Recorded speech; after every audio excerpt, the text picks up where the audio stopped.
Okay, prime factors. This is going to be teaching how to do the highest common factor and the lowest common multiple of two numbers using the prime factors. Right, if you want something interesting about prime numbers, you can watch this video here with Marcus Sutai. It's the guy on the bottom there. Yeah, it just tells you about how prime numbers and how they relate to nature. Okay, what is a prime number? Take your time, try and work them out. A prime number is any number that has only two factors, it being itself and 1. By that logic, 1 is not a prime number because it's only got one factor, which happens to be itself. It used to be prime, but it's not no more. Right, here's all your prime numbers that you need to know. You just need to know them. There's no real pattern. If you want to just get used to recognising your prime numbers, here's another table. This actually ends at 7. So don't try and colour in or notice all your prime numbers, see if you notice anything about why or how I've displayed this. They're in lines.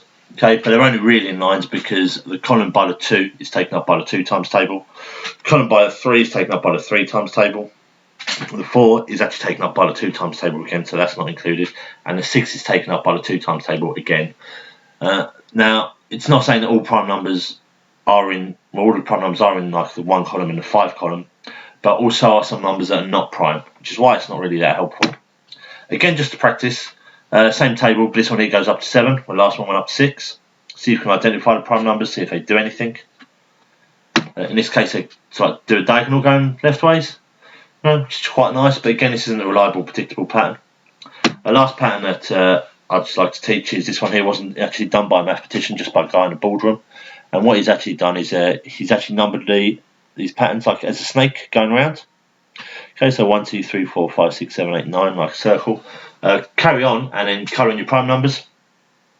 Okay, when you've done that, you've got this. Looks a bit weird, but you might notice that maybe there's some diagonals forming.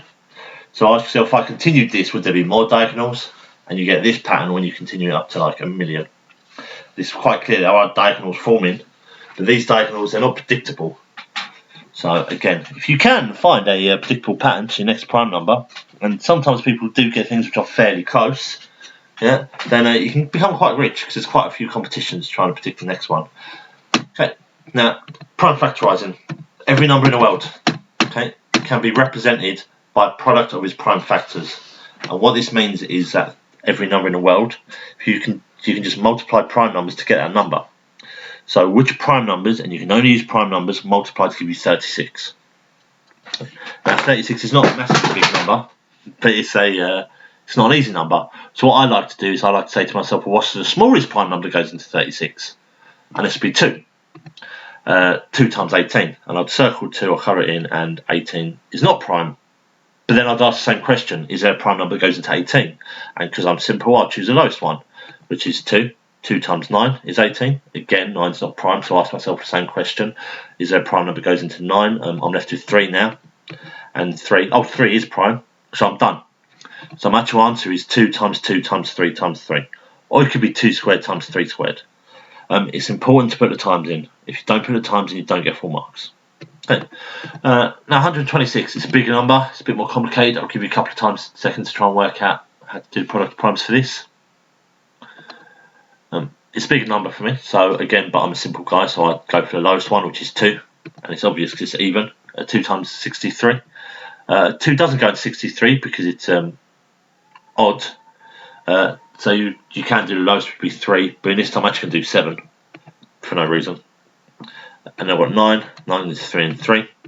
If you did do it in a different order, you should still get the same answer as 2 times 3 times 3 times 7. Okay. Next one, it says 126, but do 48 for me, please. Be a bit quick with this. 2 goes into it, 24, then 2 and 12, and then 2 and 6, and then 2 and 3. So my answer is 2 times 2 times 2 times 3. Okay, good. Right, here's some questions for you to do. Can you please represent all these numbers as a product of the prime factors? The ones on the right are a little bit harder because they use bigger prime numbers. Right, here's your answers. Now what you can do, if you actually wanted to, you can actually use your calculator to work these out. Okay. So for example, if I wanted to prime factorise 105, and I do want to use, we call that a factor tree, which I actually showed you, we can use your calculator. And what you've got to do is do 105, press the equals button, okay, Okay, and you've got to find this button here that's got FACT in capitals. Now it's above a load of commas. Because it's above, you've got to press Shift. So if you press Shift and then that number, it should give you the answer straight away of 3 times 5 times 7. Now, it's just handy to know that it's on your calculator, but more often than not, these come up in non-calculator papers, so you do need to know your factor tree. But it's just good to know what your calculator can do. Right, moving on. Let's start with two numbers, 6 and 15. Okay, I'll prime factorise these for you because these are quite easy numbers to prime factorise. Now, can I use these to find out the prime factors, to find out what the highest common multiple is and the lowest common factor is?